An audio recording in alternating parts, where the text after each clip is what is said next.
Hello everyone, my name is Chloe and today I am here with a brand new video. Welcome to Brunette Bibliophile, where I post bookish videos and writing content. Today I am here to wrap up all of the books that I read during the month of September, and I read a total of 14 books, so we have a lot to talk about. I gave myself a very ambitious TBR at the beginning of September. I think it was like a 7 or 8 book TBR, which is totally not my thing anymore. I don't like to do large specific TBRs, but it was series September and I had goals. I had 2 series that I wanted to complete, and then I had a couple of books that are just in the middle of series that I just wanted to work on. I also got sick right at the beginning of the month. Before I knew it, I was halfway through the month and I still had 6 books on my TBR. I worked really hard that last week of September and I managed to finish every single book on my TBR for September. So we're going to talk about all of those books that I read, all the extra books that I read. We're just going to dive right in and get started. So I am going to talk about these out of order than how I read them, which I normally do not like to do, but for the sake of keeping series together and vlog books together, we're just gonna do it. So these first 3 books that I'm going to talk about, I read for a vlog that I just posted, so I will link it in the description below, where it is the 3rd installment in my ABC vlog series where I read books based off of specific letters in the alphabet. This time around we were doing G, H, and I. So the first book I completed this month was Highly Suspicious and Unfairly Cute by Talia Hibbert. This is her young adult debut, and she wrote the Brown Sisters trilogy, which I really enjoy, and I was looking forward to this one because it had a lot of hype with it, but ultimately I don't think it really lived up to said hype for me. Now I'm not going to talk too much about it because I do go more into it in that vlog, but I gave it 3 stars and it just ended up being okay for me.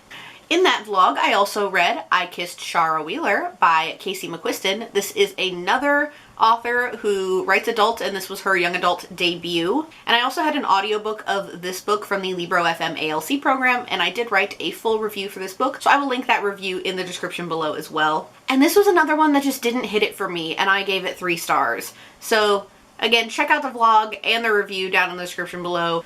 And then my one win for that video was Gleam by Raven Kennedy. This is the 3rd book in the Plated Prisoner series, which is a high fantasy / romantasy series. The final book is coming out this year, and I am trying to catch up because I still have 1 more book to read before I can pick up the final book. This one is a take on the King Midas story, and I gave this one 4 stars. It is really picking back up for me, and I really enjoy this series. Such a good series. If you haven't checked out the Plated Prisoner series, I highly recommend it. Did I say that I gave this 4 stars? Next I had a buddy read, but it was also a reread for me, and it was Vampire Academy by Rochelle Mead. It has been at least a decade since I read this first book, and I never finished the series. I think I read the first 2 books completely and then like half of the 3rd book and never picked it back up. So this was a reread for me. It was an enjoyable reread, but I didn't love it to the extent that I loved it 10 years ago. 2013 Chloe rated it 5 stars. 2023 Chloe gives it a 4. It was enjoyable and it was nostalgic for me, but definitely not a 5-star read with where I currently am. I do anticipate continuing on in the series because I would like to eventually complete it, but right now I don't have a timeline for that. I also rewatched the movie for this after finishing it, and wow, it was just as cringy as I expected it to be. I have not seen the rebooted TV show. I do know that it got canceled, but I have not seen it yet. I'm thinking about it. We'll see. And then I read a manga this month, and it was The Remarried Empress Volume 1 by Alpha Tart. That's what Goodreads has listed as the original creator, so I'm gonna roll with it. I really enjoyed this one. It starts off with kind of a bang, and then we are sent back to see how we got to that point. I think there's about 4 volumes out so far. I am reading it from the library, and I think you can read it on Webtoons, but I'm very behind on this series. The series is very long, and I have only read volume 1. So I do anticipate continuing on in it, but I'm not in any rush. But this first volume I gave 5 stars. Let's talk about the first series that I completed this month. I decided that I wanted to finish out the Priest Trilogy by Simone. So the first one I picked up was Sinner, and in this one we are following Sean Bell, who is the brother of Tyler from the first book. And we are also following a postulant, which is somebody who is in the process of becoming a nun, and it's before you take your like official nun vows. So you can imagine how that one went. I really enjoyed this one. I think this one is actually my favorite in the trilogy. I gave it 4 stars, but my issue with it is I learned that I don't like certain words, and also the pet name kind of felt very juvenile, and I did not like thinking about that while this book was happening. And then Saint by Sierra Simone is the final book in the series, and we are following Aiden Bell, the final brother. Actually, not the final brother, but I think the last one we're going to get a book about. And 5 years ago, he left his boyfriend and became a monk. And then he is reunited with his ex-boyfriend. This one focuses a lot more on mental health, which I think is good, but overall it was not my favorite in the series. I ended up giving this one 3 stars. I think if I didn't have the audiobook, I would have been very bored and not been able to physically read it. But it's my least favorite in the series. But I'm still glad that I actually read it and finished the entire series. This one is also the biggest. I think it's almost 450 pages. So Sinner was a 4-star and Saint was a 3-star, but that is my first completed series for series September.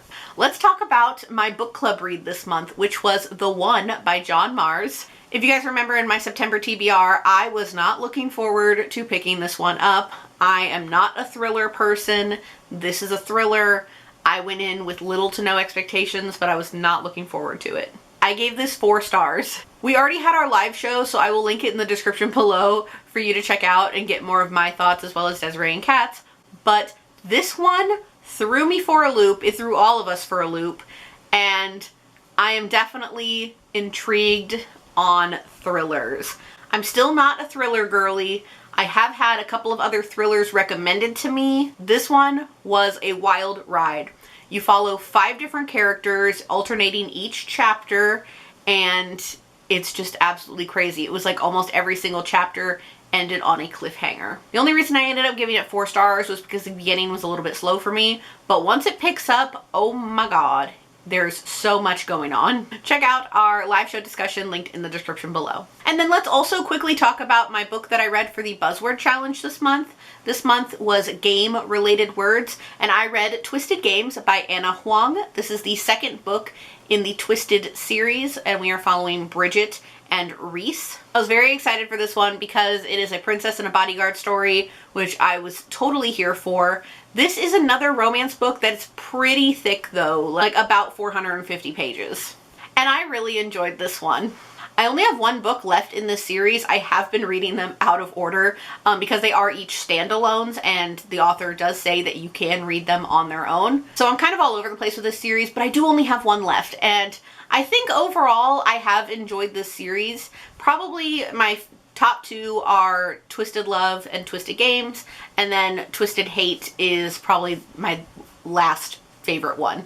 But overall, 4 stars. I'm really enjoying this series and books from this author, so I'm definitely looking at picking up some other stuff that she has written.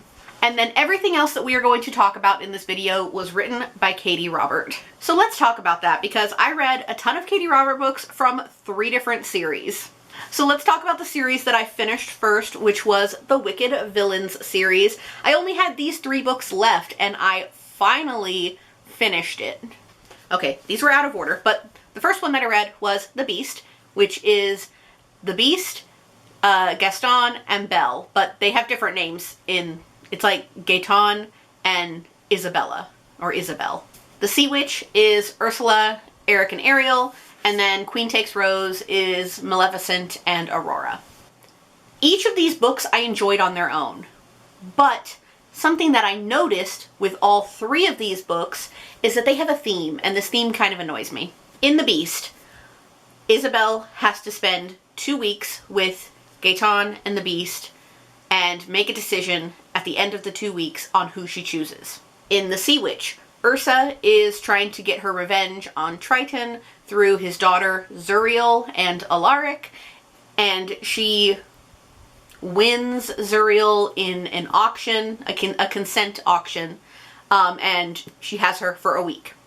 In Queen Takes Rose, Malone hires Aurora for 2 weeks to be like a submissive for her. All 3 of these books have a time constraint set around them. And the first 3 books didn't. So I'm like, where was the creativity for the plot lines in the last 3? Don't get me wrong, I still enjoyed each of these books. I gave The Beast and the Sea Witch 4 stars, and I gave Queen Takes Rose 3 stars. I enjoyed each of them on their own, but by the time I hit Queen Takes Rose, I was so fed up with these like time constraint plot lines. I do still enjoy Katie Robert, but I feel like that is something I'm definitely going to take notice of in her books now if it happens. She is doing a second generation's Wicked Villains series. The first one comes out in 2024. So I will be keeping an eye on that. But I definitely feel like there was a stark difference for plot lines from the first 3 books and these 3 books. I'm still glad that I finished the series, and I still enjoy this series as a whole, but I've noticed it now. Then I picked up Radiant Sin, and this is the 4th book in Katie Roberts' Dark Olympus series, the first one being Neon Gods, which is very popular on Book Talk. And in this one, we are following Apollo and Cassandra. I also had an audiobook from the Libro FM ALC program, and I did write a full review for that, so I will link it in the description below. And what did this book have? It had a time constraint. Albeit the time constraint in this one is done a bit better because Apollo is invited to a week-long house party by somebody who the 13, which are the leaders of Olympus, consider a potential enemy. So he is going in as a spy, and Cassandra does come with him as his fake date, and they're there for a week. So there's a time constraint, but at least there's a bit more plot line to it. I gave this one 4 stars. Check out my review in the description below to hear more of my thoughts. And the last book that I just squeezed in right under the wire is actually a book that was on my October TBR, and I finished it before October even started, so I'm not even going to talk about it in that video. But it was The Demon's Bargain by Katie Robert. So this is interesting. Overall, she has a series called A Deal with a Demon. I have read The Dragon's Bride and The Kraken Sacrifice. This is also a part of that series, following characters from that series, but this was actually part of a Kickstarter campaign that she did with a ton of other authors. So it's also, while it's a Deal with a Demon book, it's also from the series A Peculiar Taste. But I just lump it in with the Deal with the Demon series because it follows a character that we've met in both of those books. This one is also really short. It's only about 140 pages, but overall, I really enjoyed it. Is there a time constraint? Yes and no. I'm not really considering it a time constraint with how it ended up working out, but you know, if you've read a bunch of Katie Robert books and you read this one, you can make that decision for yourself. But I really enjoyed this one. It is set around Halloween time, which is one of the other reasons why I wanted to pick it up in October. I'm trying to read a bunch of like fall vibe, spooky vibe books during October, but I ended up finishing it before October, and I gave it 4 stars. And that is everything that I managed to read during the month of September. I managed to squeeze in a ton of books in the last week and a half to 2 weeks of the month, and I am so proud of myself for getting through my entire TBR and then some. So that is all I have for you all today, so thank you all so much for watching. I hope you all enjoyed it. As always, if you like what you see here, please go ahead and click subscribe. I post new videos every week, so click subscribe so you can be updated for when I post those. Thank you all so much, and I will see you in my next one. Bye! In the darkness, I don't feel so cold. The ashes fall like rain, and somehow we're okay. A story drifts between shadows and smoke.